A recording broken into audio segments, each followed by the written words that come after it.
呢度咧仲有好多美食嘅，又有呢個大發糕啦，又有蛋散啦、煎餃啦、馬蹄糕啦，而且咧，首先呢個高級雙床房或大床房一晚2份早餐，仲有個英式下午茶添嚇，715蚊。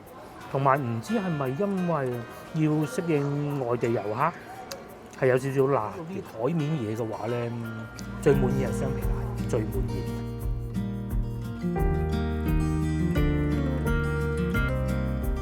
Hello，各位觀眾，大家好啊！我而家所在位置就係佛山啦。咁啊，而家咧朝頭早8點半。咁今集影片咧，我就會喺佛山呢度進行嘅。我每一次講到佛山咧，都會同大家再次強調噶啦。咁啊，而家佛山啦、順德啦、南海啦、三水啦，已經係合併咗噶啦。咁我所講嘅佛山就係禪城區，而並不包括順德啊，又或者係南海嘅。咁啊，大家要注意啦。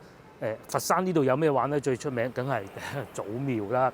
第二個咧，其實仲有一個可能喺海外好耐嘅觀眾未必清楚，叫嶺南天地啊。咁咧，今集影片咧我就會涉獵呢幾個地方嘅。不過當然啦，祖廟我就唔再入去啦。因為之前咧喺農曆新年時候咧，亦都拍攝過直播嘅。咁而家8點半，我未食早餐，食啲嘢啫。如果各位觀眾翻到嚟廣州遊玩，咦，廣州玩到厭厭地咯喎，咁山長水遠，坐飛機坐火車翻到嚟，咁啊梗係玩埋過嚟佛山噶啦。咁佛山呢度咧，有少少似廣州嘅，佢好多咧都係好傳統、好古舊。咁啊，餐廳亦都有不少。要揾好嘅餐廳咧，又真係有少少似廣州。廣州我哋大家都肯定耳熟能詳啦，但係嚟到佛山咧，佢係相對冇咁集中，冇話一啲好大嘅商圈，譬如話嶺南天地咁啊，已經算係比較大嘅啦嚇。除此之外咧，唔似廣州又有上下九啊，又會有北京路咁嘅。咁啊，所以咧翻到嚟呢度揾嘢食咧，就要慢慢揾。可能喺一條路上邊，突然間有一間譬如先後嘅應記啦，咁應記亦都有好多分店嘅。我面前呢條路就叫做高基街。咁啊，而家鏡頭啱啱我行過咧，就叫松豐路。附近亦都有一個大嘅景點嘅，咁啊叫做筷子路。咁筷子路係睇咩咧？就係睇嗰啲書法家喺度寫字畫。咁又唔使錢嘅，梗係睇下啦，係咪先？咁啊，即使要錢咧，都係20-30蚊就有一幅噶啦。咁啊，就算你要買咧，亦都唔係好貴。好多公司啊，開業嘅時候啊，要寫啲喜慶啊、吉利嘅説話，都會去嗰度搞掂咯。咁至於我而家去食早餐嘅地方咧，就好近筷子路嘅，我會喺呢度行過去。咁啊，首先講下嚟佛山嘅方法，而家當然方便咗好多嘅，你可以坐地鐵過嚟。咁啊，祖廟就已經有站㗎啦。如果喺花園酒店白雲賓館開始出發嘅話咧，咁啊大概係1個鐘頭左右啦。另外，咁如果我係揸車，我今次係揸車嚟嘅，因為我手車特別渣嘅。按預計咧，其實40分鐘就已經可以到得到㗎啦。咁行高速公路2蚊咁大把，你可以打車啊嘛。咁打車如果你有4個人嘅話，你又唔想逼地鐵好煩㗎嘛，打車過嚟亦都唔會好貴。咁啊，即係網約車啊，即係喺晒電話撳嗰啲咧。咁而且2蚊雞高速，的士哥哥都唔會好介意你俾埋㗎嘛，2蚊冇所謂。咁啊嚟呢度係幾方便嘅。以呢一個祖廟地鐵站，如果去到白雲賓館嘅話咧，咁啊坐地鐵啊廣佛線轉8號線轉5號線，總需用時1小時03分，即係1小時啦。咁啊只需要7蚊咁大把嘅啫。如果而家打車翻去白雲賓館咁計啦預估係86至96蚊。咁啊，見仁見智啦，打車係舒服啲。同埋大家要留意而家翻廣州大塞車，其實先頭朝頭早出嚟咧係一啲都唔塞嘅。所以我嘅建議係，如果你係住喺廣州嘅酒店嘅話咧，你真係可以早啲起身啊，早少少起身，早餐都唔食，或者食件麵包咁樣啦，即刻打車過嚟，好暢順嘅。7點鐘出發，我今次係7點鐘出發嘅，7點10幾分啦嚇，按計劃8點鐘已經可以到得到㗎啦。咁過到嚟先至食早餐都係唔錯嘅。至於我食嘢嘅地方咧，就喺呢度啦。大家睇見呢啲咁溶爛嘅屋就知道，肯定係有老字號啦。不過咧，呢邊都收緊路喎，同埋當然啦，佛山呢邊都係酒店嘅，你也可以直接喺度住。至於酒店價格，到時慢慢再同大家分析。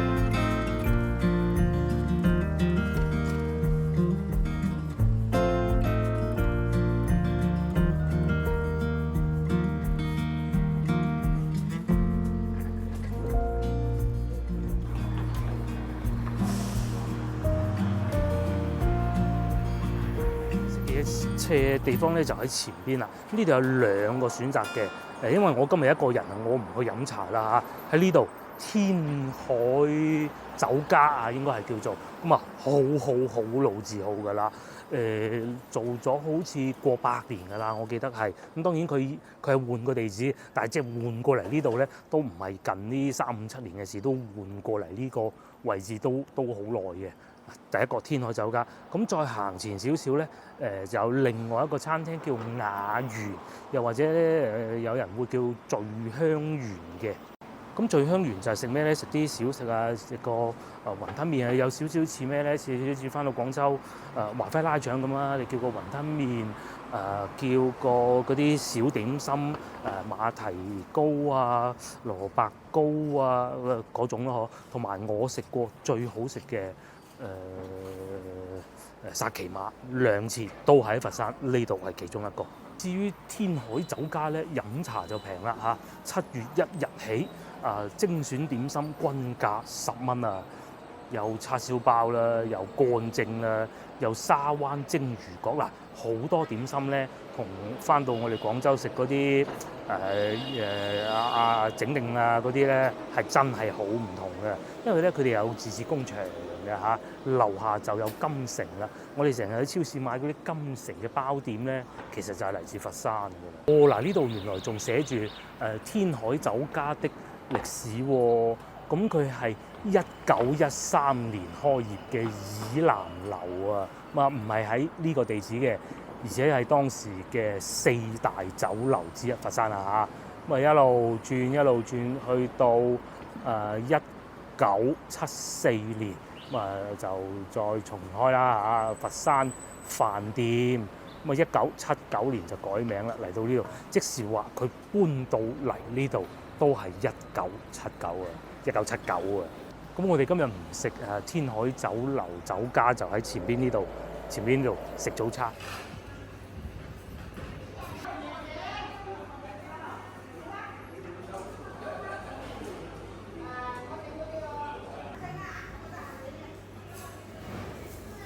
嗱，我嘅嘢食就到咗啦，3樣嘢，有豆漿啦，呢個係熱嘅。咁有一個我覺得好好食嘅薩琪瑪啦，係啊，確實係我食過最好咁滯嘅啦。另外一間都係喺佛山嘅，另外一個咧仲有隻果蒸粽，大家真係估唔到幾錢。其實我都唔知道每樣係幾錢嘅，所有加埋9蚊半，我都存疑咗好耐，點解收9蚊半嘅咧？個粽我估啊斷估啊，我隨便估6蚊啦，應該最貴啊按道理。咁同埋佢哋啲薩琪瑪唔係好貴，唔知1蚊定個半咁嘅啫。因為我哋食過一次啊，豆漿更加啦，可能又係1蚊啦。咁我估就係個數就係咁構成，或者2蚊啦嚇。我梗係先從隻粽開始食嘅咧，佢唔係話好大嚿肥豬肉嘅差過我哋去西朗市場買嗰啲少少。西朗市場我哋買緊係2蚊半，自己仲要花幾十㗎嚇，幾靚喎嚇。我先當佢係6蚊啦嚇。佛山食嘢就平啦嚇，好多街坊咧朝頭早就喺呢度食早餐到。我食果蒸粽係好得意，我係要落豉。睇先，夾落又幾靚喎嚇。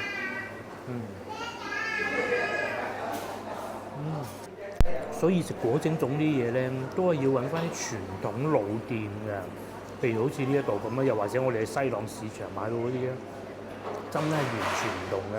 咁啊就係嚿肥肉細啲咯，咁細啲又細啲好嘅，冇咁唔健康啊嘛。好腍啊，好軟啊，佢哋蒸到。但係咧，你又食得出果蒸種咧裏邊咧豆同埋糯米嗰啲分別嘅喎，就唔會話好似全部攣埋一嚿，唔會嘅。好啊。咁至於豆漿咧，其實純粹我就係諗住揾杯嘢飲嘅啫。通常如果冇嘅話，我都會飲維他奶嘅。咁啊有豆漿嘅飲豆漿啦，熱嘅。好濃味，少少甜。講下個個嘅蒸種咧，佢係咁嘅，佢係一路擺咗喺蒸籠裏邊嘅。咁啊，因為我係朝頭早嚟嘅，所以咧就唔算話蒸到好爛。但係如果雞蛋挑個頭嘅話咧，就只有呢一樣啦，就過咗火少少。咁所以如果可以嘅話咧，大家要早嚟，咁啊更完美嘅。佢哋餐廳咧6點鐘開門，做到夜晚9點。咁平時咧仲會有碟頭飯食嘅，呢啲臘味煲仔飯啦，又或者撈麵啦，撈麵14蚊咋，最貴我見到啊肉丸瑤柱煲仔粥啊17蚊咋，好食真好食，係，所以翻到嚟佛山一定要嚟呢度試下。咁而且有個問題咧，其實除咗呢度咧，佛山好似啲咁老字號嘅茶樓咧，唔係茶樓燒店咧，仲有好多嘅果蒸種咧，我食完啦，呢嚿咧可免則免啦啊！咁啊接落嚟咧試下呢個，我係好期待嘅。睇下我哋一早嚟食到又會係咩表現啊嚇！佢睇上去唔似好多糖漿嘅，上面有少少芝麻嘅，搣起身咧係好容易碎開嘅，唔似話我哋平時經常會食到啲薩琪瑪咧，好多糖漿嘅，佢就唔係嘅。如果話咧，我哋喺廣州食到嘅薩琪瑪啲糖漿咧，係喺外邊嘅咧，我覺得呢個裏邊嘅糖漿咧係喺裏邊嘅，唔係喺外邊嘅。佢又唔會話冇糖漿嗰種感覺，即係咬到好似一陣風咁，又唔係嘅，幾好啊嗰個。咁如果要食好似咁好嘅，就翻個大笨象啦嚇。但係如果你話美中不足，咪就係比較容易碎咯。但係我覺得問題都不大。你咁樣好似我咁樣攞個袋揸住食咪得咯，跟住飲啖豆漿。又或者咧，如果過得嚟親戚朋友多，叫幾碟腸粉，叫幾碟粥都係唔錯嘅。呢度咧仲有好多美食嘅，又有呢個大發糕啦，又有蛋散啦、煎餃啦、馬蹄糕啦，而且咧呢啲點心係全天供應。咁當然啦，朝頭早嚟咧就新鮮好多嘅，又或者呢啲一啱啱嘅手信都有啦嚇。原來佢哋咧呢度仲有雅源豉黃牛肉腸粉喎。咁只可惜我平時食得腸粉太多，冇必要啦嚇。呢個就係餐廳嘅環境啦，坐得都幾舒服。就算夏天嚟到咧，都唔會太熱嘅。咁仲有另外一個好處咧，就係咁啦。嗱，一行出嚟呢度就係筷子街啦。咁係咪好方便咧？因為呢度咧就叫做筷子路，係筷子路。咁啊，而家因為可能真係太早啦，好多老師咧就未嚟開始開工。咁啊，你可以好似我哋咁樣睇下，如果唔買嘅睇下都冇問題㗎嘛。睇下嗰啲字。咁啊，價錢大概圍繞20-30蚊咁啦嚇，亦都唔係太貴。同埋呢度先勁啊，仲有呢個嘅咩？真係啊，仲有啲驗核酸嘅喎，原來我都好耐未見過啦。唔係喎，已經有老師嚟咗咯噃。有啲係固定鋪頭嘅，咁嗰啲字係好靚啊。譬如話前途錦繡勁啊，後邊嗰度啊，金色嗰幾個字啊，錢就係銀紙嘅字啊，錢幣嘅錢啦，兔就係兔仔嘅兔啦，錦繡幾好喎，幾有意思喎。呢度係歐老師揮春。咁你話農曆新年就到啦，過嚟寫定也不妨。但係而家寫咧又未免太早，同埋呢度喺度整改中啊！我同老婆上一次嚟到嘅時候咧，就已經整到咁樣噶啦嚇。咁啊應該農曆新年前後應該整好吧？我估將一啲舊屋咧全部翻新過，裏邊咧就係佛山呢啲舊街舊巷的感覺啦。路咧就係呢種好狹窄嘅，係咪有啲似翻到去廣州西關？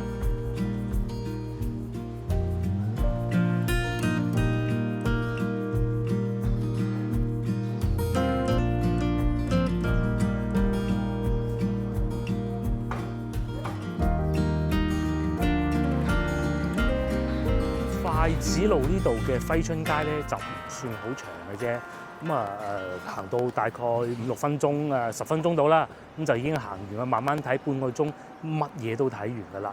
喺呢度如果要去祖廟咧，大家睇下前面嗰塊路牌啊，其實唔係太遠嘅啫。如果係秋涼時分，咁可以行過去啦，一路行一路睇下風景啊，睇下佛山啲老街道嘅感覺啊，就唔會話好似好有珠江新城嗰啲味道嘅，大家就放心啦嚇。咁再嚟下呢間咧就好得意嘅，我其實想試嘅，不過佢哋未開門嘅。佢係用一個瓦煲嚟煮嗰啲咖啡嘅啊！而家太早啊，通常後生仔呢啲鋪頭咧冇11點都係唔會開門嘅。咁我哋依家咧嘅計劃咧就過去祖廟。如果各位觀眾翻到嚟係坐公共交通工具嘅話咧，行路過去啦，因為呢度坐地鐵不是太方便，因為呢度附近冇地鐵站啊。祖廟嗰度有，咁唔好考慮呢一個啦。咁至於我哋，因為我今日揸車嚟，我梗係揸車過去啦，係咪先？我哋方便好多嘅。原來呢邊又有好多燈籠賣㗎噃嚇，或者對面啊仲有鹽焗雞同埋一堆賣燈籠的鋪頭。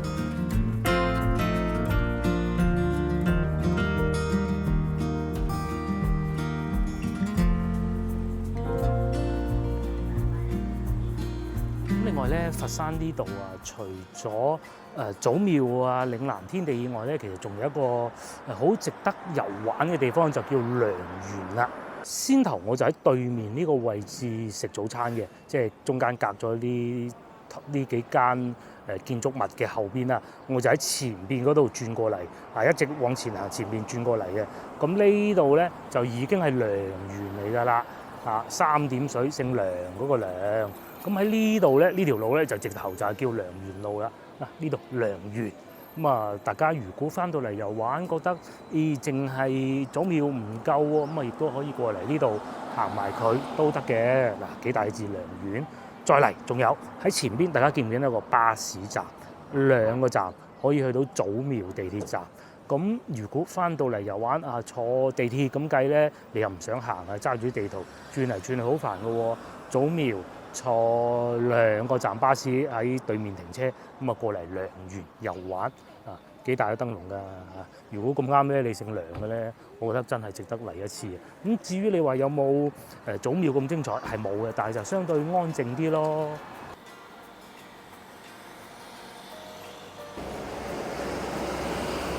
經過咗數分鐘嘅車程，真係數分鐘啊嚇！咧後邊呢個噴水車啱先仲喺我前邊擋住我，咁咧我已經嚟到嶺南天地隔離嘅呢個叫做馬可孛羅酒店啦。咁呢個酒店咪勁啦大家如果喺海外翻嚟香港絕對冇問題，因為先但我喺裏邊見到咧住客咧係一個華人都冇嘅，啱啱入去見到有一個咁可能都橫掂係港澳同胞都唔出奇。咁所以如果翻到嚟呢度住咧，又係想去祖廟遊玩咧，絕對唔需要擔心。喺呢度過去一個叫做佳寧拿酒店非常之近嘅啫。咁如果搭巴士翻去荃灣嘅話，等陣10點鐘仲有車飛。我今日仲有帶港澳通行證，咁等陣就可以翻到去荃灣如心廣場㗎啦。咁喺邊個方向咧？就喺呢度行過去。咁至於去唔去荃灣如心廣場，我講笑嘅啫至於呢個酒店咧，馬可孛羅酒店其實都係佛山嶺南天地嘅其中一部分嚟嘅。咁我哋而家就先帶大家去祖廟地鐵站嗰度，喺呢度直行喺呢度直行。至於先頭我所講嘅佳寧拿酒店咧，就喺呢度。大家見唔見到紅色嗰個地方？斜對面馬路紅色嗰個地方就係大可兒啦。如果翻到嚟呢度附近遊玩，唔想去我先頭嗰度食早餐嘅話，去大可兒都得嘅，因為大可兒餐廳啦，有少少似先頭我哋食嘅嗰啲小食店，隔離就係佳寧拿酒店。佳寧拿酒店個頂尖嗰度，永東巴士10點鐘翻香港。至於我先頭所講嘅佛山嶺南天氣馬可孛羅酒店，價格當然就不是太便宜的。首先呢個高級雙床房或大床房一晚2份早餐，仲有個英式下午茶添嚇，715蚊，幾厲害啊嚇！咁會唔會廣交會期間？但係應該同佢冇關係嘅嚇。咁啊係啊，呢個酒店係真係好靚嘅。其實祖廟地鐵站就非常簡單。先頭我喺呢個方向行過嚟，喺呢個方向行過嚟，呢個方向就係佳寧拿酒店。呢個方向行過嚟，喺呢度過去就係祖廟啦。前邊咧有架警車閃下閃下嗰度咧，就係祖廟的入口啦。即是話，如果你住喺呢個酒店，就表示你已經住喺祖廟旁邊嚇，甚至乎一啲比較好嘅房間，可能仲望到祖廟都唔出奇。咁啊，最佳方案就係坐巴士晏晝啦，唔好朝頭早啊咁辛苦。坐巴士翻到嚟佳寧拿酒店，喺呢個酒店佳寧拿酒店嗰度永東巴士，然之後咧喺呢個馬可孛羅酒店入住，第二朝瞓醒去行祖廟。經過不遠，我哋就嚟到祖廟門口啦。咁咧喺呢度咧就入去嘅。咁買飛咧就喺嗰度嘅買飛，前邊嗰度嘅。呢個門票係好平，好似係18蚊嘅啫，平到無感㗎啦。呢度咧就會有寫住微信購票嘅。你微信購咗票咧，喺門口呢度掃俾佢哋工作人員望一望，你就可以直接喺嗰度掃嗰個微信入場㗎啦。再嚟地鐵站喺邊咧？地鐵站就喺嗰度啦，喺呢度行過去大概5分鐘到啦嚇，非常之近嘅啫。就喺大概係呢棟建築物嘅下邊，就係地鐵站嚟嘅啦。就喺嗰度行過嚟。如果你係坐地鐵嘅，就喺嗰度出站一路過到嚟呢度就係祖廟啦，係咪好近咧？嚟到祖廟有咩睇咧？一定要睇醒獅，一定要睇醒獅。如果你係對呢一項活動好喜歡嘅話咧，使多少錢住嗰個酒店非常之好，然之後最好一早嚟到嘅話，你就可以霸頭位。咁點解我咁清楚咧？因為喺農曆新年唔知初8、初9啊，我曾經嚟過一次嘅，一早過嚟呢度直播嘅，非常之精彩，一定要早霸位啊！咁我會將時間表打喺屏幕嘅右上角嘅。咁如果想重溫當時嘅直播情景嘅話咧，就點擊I 字啦嚇。有好多遊客都話好商業化，因為點解咧？佢其實係咁嘅，佢係會因為始終人哋醒獅咧係請隊 crew 過嚟，然之後表演，咁佢係冇出場費㗎嚇。咁咧佢係會賣一啲工藝品咁，然之後就以賺取報酬咁嘅。但係咧佢哋係即使冇呢啲你冇買呢啲工藝品咧，佢都係會好賣力咁喺你面前表演，即使買都係100幾十蚊咁好刺激，你一定要坐前排，嗰隻獅子咧就喺你面前同你互動㗎啦就算你唔買工藝品都係咁話㗎啦，就係呢個啦。我都揾到啦。表演時間係10點至10點40分，我講緊醒獅啊。咁至於萬福台粵劇表演咧，就10點30分。咁你睇下點樣就時間咯。其實我建議最好嘅咧，就真係睇10點鐘嗰場。你可以坐車過嚟啦，你又可以喺附近呢個酒店食埋個靚早餐，較啱時間，唔好較到10點喎，冇晒位㗎咯喎。9點鐘好入去啦，或者你揾人幫你捱住個靚位，睇完醒獅表演，差唔多11點啦。跟住咧就參觀遊覽下各個展館，睇下嗰啲古舊的博物館黃飛鴻展館各種。然之後就翻啱時間，萬福台粵劇表演。萬福台粵劇表演咧就相對冇醒獅咁每天都有表演嘅。嗱，呢度有寫住逢星期6日、初1同埋15先至會有嘅啫。咁大家一定要安排好時間啦，一定要嚟，好精彩，精彩過翻去上下九睇嗰啲騎樓，真嘅，一定要翻嚟睇。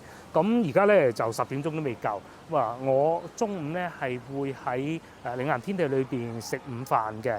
而家未夠鐘，我就附近行下先，但係咧就先唔錄影住，因為我有啲嘢要去買等陣差唔多1個鐘頭之後到啦，再同大家慢慢講。我咁啱經過祖廟嘅後門呢個門口係唔入得嘅。咁然之後咧，呢度就係等緊開 show 嘅時候啦，啱好準備10點鐘啦。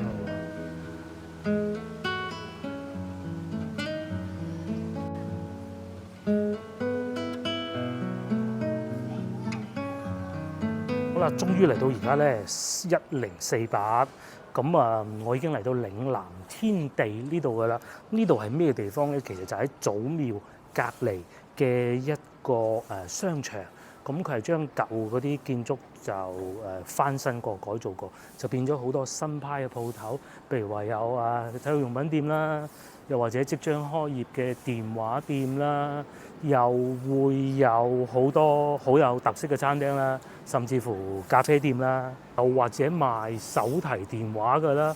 咁喺呢個方向，就係先頭我哋經過馬可孛羅酒店啦。咁喺呢幅牆後邊咧，其實就已經係祖廟嚟，好似呢個口度已經係祖廟其中一個出口嚟㗎。咁我哋今日咧最後一個環節咧就會喺呢度進行嘅。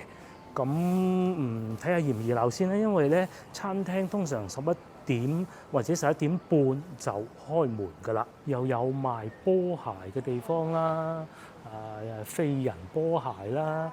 咁啊前邊呢度咧就佈置得好新派嘅，大家睇下。即使係今日係一個星期四嚟嘅，唔係傳統意義上嘅節假日咧嚇。咁啊到節假日嘅時候，你睇下呢啲市集，一睇就知道到時係會好熱鬧㗎啦。咩有咖啡飲，又有唱歌，又有呢啲市集擺攤嘅。咁佢呢度係私人發展商做嘅，咁啊成片地方攞晒佢嚟用，舊屋唔拆得嚇，但係咧你可以喺度搞下啲市集喺原來基礎上改造過佢，咁嚟做一啲生意，一啲新潮啲嘅生意咧。我甚至認為咧，永慶坊就係模仿呢一種形式㗎啦。舊嘅地方原先好多舊屋嘅，但係都係會有一定嘅歷史價值嘅。然之後咧就引入一啲發展商喺呢度開一啲新嘅鋪頭啊。其實我先頭上去就係上邊買嘢啦。咁啊又有啲小朋友嘅玩意咖啡店市集各種都有。有觀眾又話啦，全部都係呢啲鋪頭，會唔會過於新派啊？絕對唔會。喺前邊行過去，我哋又會見到有人喺度耍功夫啦，又有啲編織工藝品嘅大師喺度拍緊紀錄片啦。咁同埋咧，佢哋係好切題嘅，因為而家咧差唔多萬聖節啦、哈囉喂㗎啦嘛。咁好多燈籠咧係整到嗰啲哈囉喂嗰啲公仔嚟嘅。咁所以講明佢哋呢度唔係淨係話有新派嘅，亦都會有舊派嘅，而且係運作得幾好嘅。例如我哋面前呢度又會見到有旅行團嚟到呢度啦。咁大家要記住，嚟到呢度如果你係願意唔花1分錢咧，都係得嘅。旅行團經過嚟呢度影下相，又或者高雅啲可以睇一個油畫展10月17到11月19前邊又或者呢邊佢哋係喜歡咁樣嘅，咁係水為財啊嘛，係嘛至於呢邊咧仲勁，每年逢週六都係會有演出嘅，咁要俾錢買飛嘅呢個舞台劇啊。再嚟呢度呢度影相又係一流摸魚記，即係摸魚咧喺國內咧，其實即係蛇王咁解啦嚇。咁咧喺度可以影相啦。再嚟龍塘詩社呢度入去，我啱先見到有人喺度有對箍喺度拍緊嘢嘅。大師咧就喺度拍攝緊佢哋將一啲工藝品製作出嚟嘅過程啦。據說係一個魚燈定係獅子頭咧？喺下邊咧仲見到有好多半成品嘅喎。呢啲咪好咯，唔係淨係商業化。與此同時咧，又會有嘢飲嘅噃。你話淨係得呢啲咁邊個樣啊？係咪先？請對箍嚟都要錢㗎。又有咖啡飲嗰啲咖啡咧仲好得意。不單如此，呢度仲有武術表演。哇！已經係喺度醒緊獅啦，幾勁！咁咧唔淨係喺祖廟可以睇到醒獅㗎。佢哋係喺度練習中嘅。勁喎！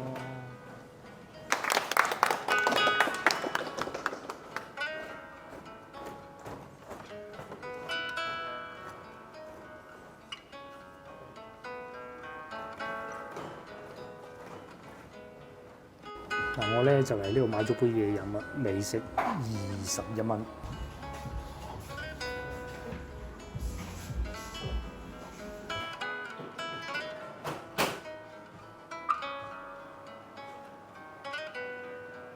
我杯嘢就到咗啦。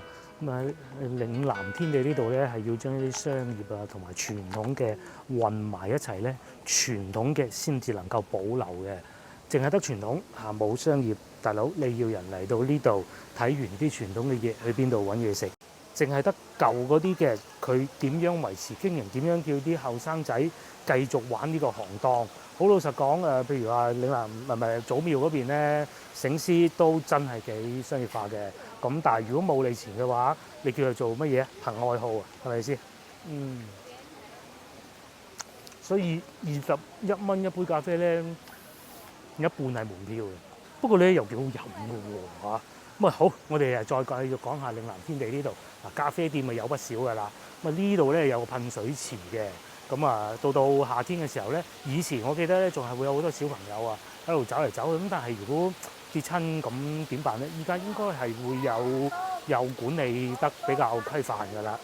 咁但係始終遊客係嚟自唔同嘅地方，佢哋對於一啲比較新潮嘅嘢，比較自己喺老家未見過嘢嘅咧，係會好興奮嘅。譬如好似啱先有人就去洗下手咁樣啊。咁至於餐廳方面咧，呢度價格都並不便宜嘅，但係就絕對係食呢個價錢係1分錢1分貨嘅。譬如好似呢度咁呢個勁呢個係小籠包豆腐88啦，小籠包58，呢間好嘢。咁如果繼續往前行咧，又會見到呢啲啦，又係賣咖啡嘅角落咖啡，呢個係保濟丸咖啡，勁唔勁咧？上次已經想飲老婆話唔飲走先咁嘅。咁其實即係呢個嘢係啦。咁但係你話會唔會有呢個保濟丸味咧？咁其實係冇嘅係冇嘅。咁同埋佢哋都會有啲杯賣嘅，好有格調嘅。咁入嚟呢度坐下飲咖啡，唔係淨係西方人的玩意吧呢個叫懸壺濟世我中意睇得到嗰幾個字。如果話廣州嘅永慶坊咧係將粵劇嘅文化融入到呢個地方嘅時候咧，呢度咧就將醒獅嘅文化融入到呢個古舊嘅地方譬如話李眾聖堂早鋪其實就係保濟丸、保聖油同埋保和茶嘅老字號創始地啦，第一間鋪頭。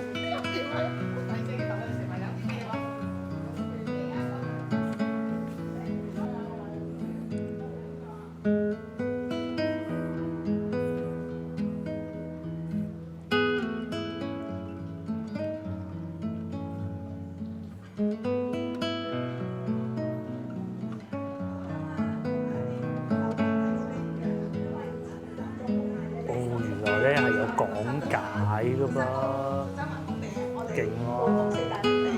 都會喺呢度嘅。咁左手邊呢間咧，就啱啱喺展廳我哋會見到嘅一間。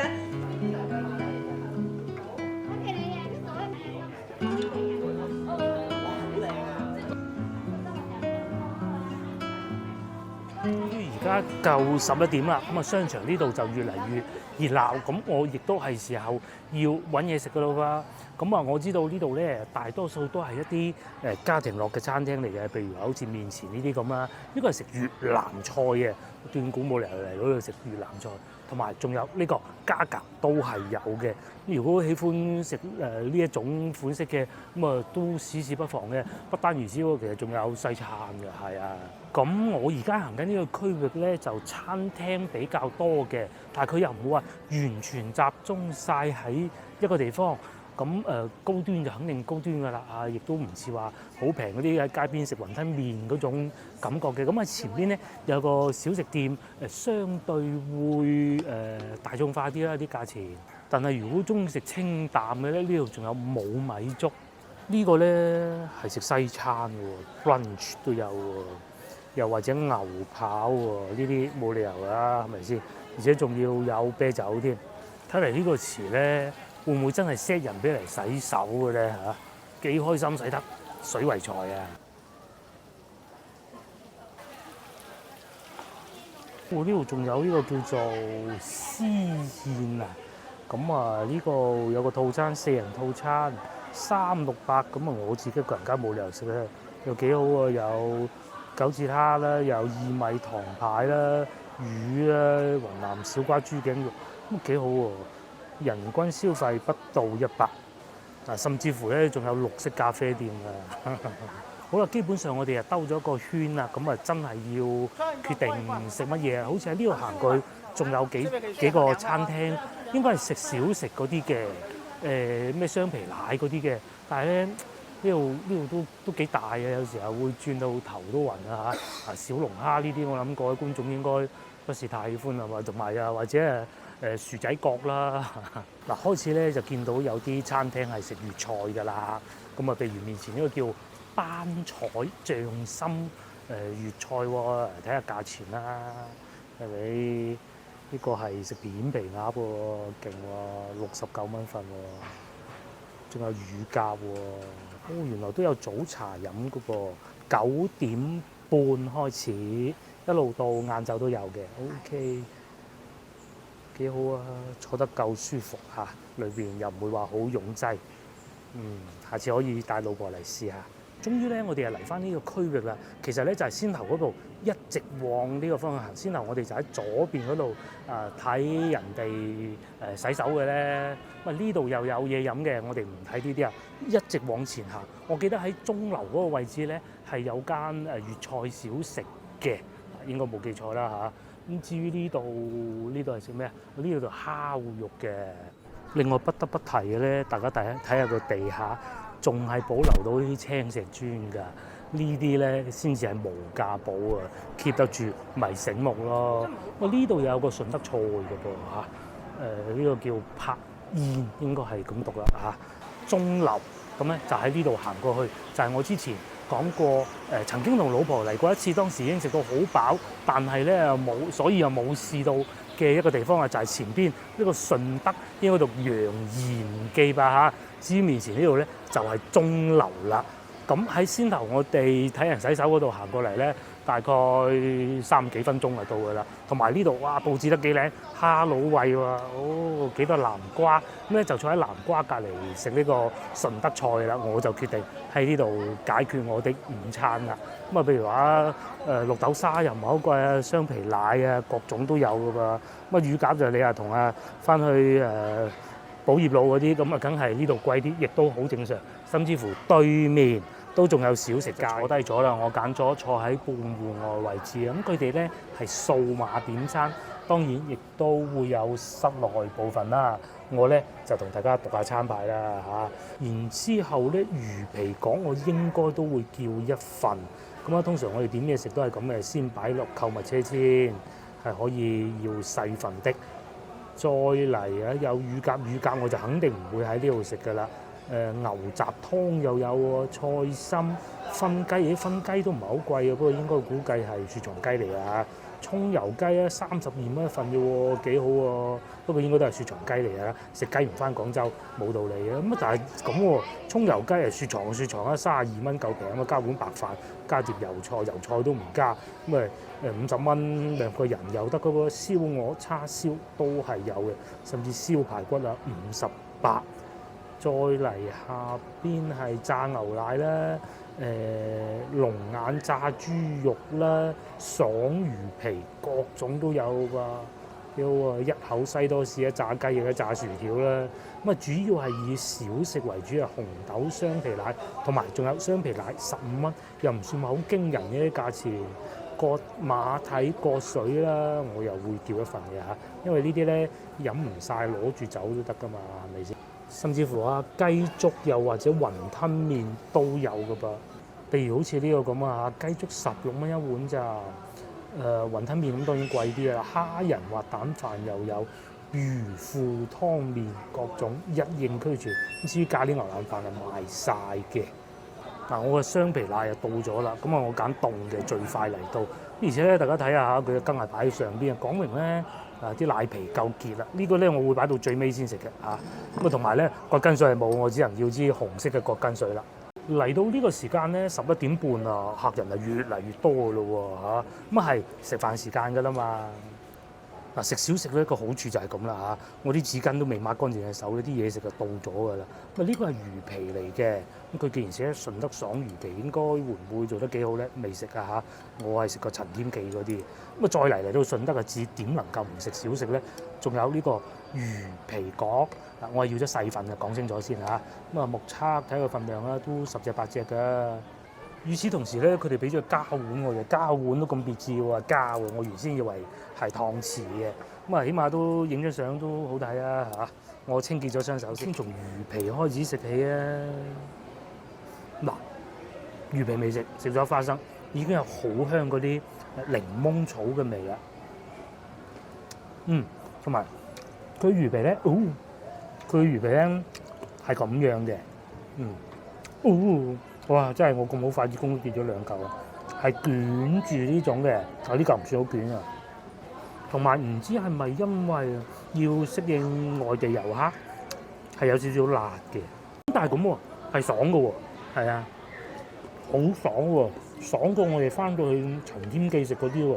同埋呢種捲住嘅喎，佢個辣度咧又未至於到話接受唔到嗰種嘅。咁你話好唔好食咧？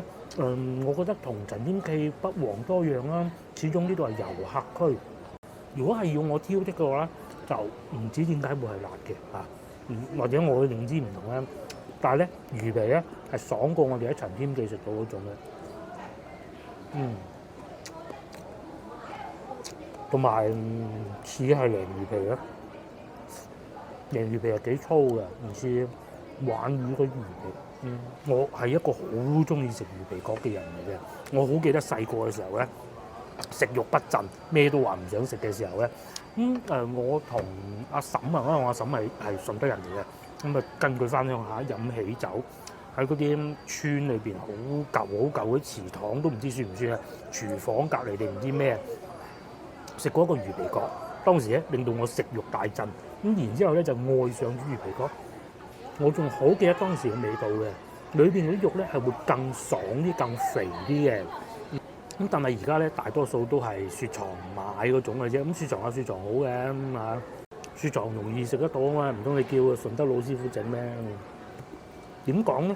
係我中意嗰種味道嘅。我哋有時候咧打火鍋啊，即係打邊爐啊，咁啊會買一餅嗰啲魚皮角翻嚟食噶嘛，呢就係嗰種味道啊。但係啲肉咧就更多啲魚味。我對魚皮角嘅要求係幾高嘅，起碼我都食得幾開心。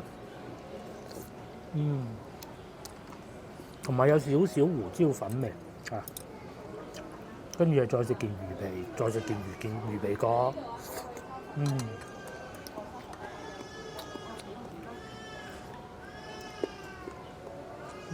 嗰啲胡椒粉味幾好啊！自己喺屋企咧，好少會落到胡椒粉，同埋上邊有啲蔬菜嘅。最後食埋呢個雙皮奶啦嚇，咁啊呢啲我留翻等慢慢食嚇。睇下哇幾結，雙皮奶唔結就叫佢退錢啦，15蚊碗又唔算話好離譜嘅。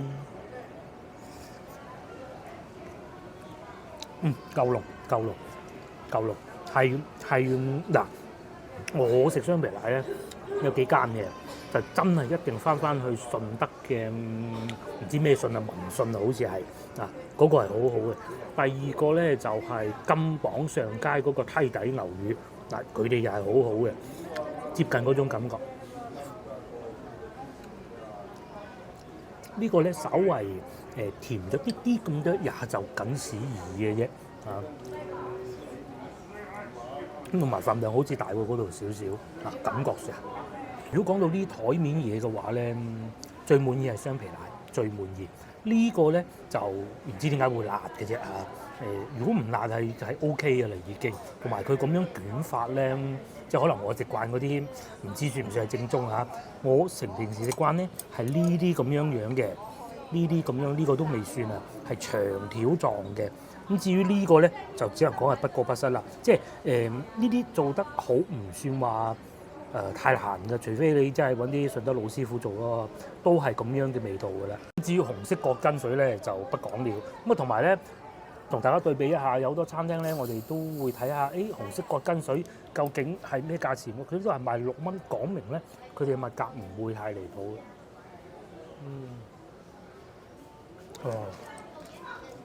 咁好啦，今集影片咧亦都到呢度為止啦。我食埋嘢就要翻廣州噶啦，喺度揸車翻去一定係會塞車嘅啊！下集見啦，拜拜！幫忙 share 呢個影片俾你嘅朋友睇，又或者幫我點個 like 啦。下集見，拜拜。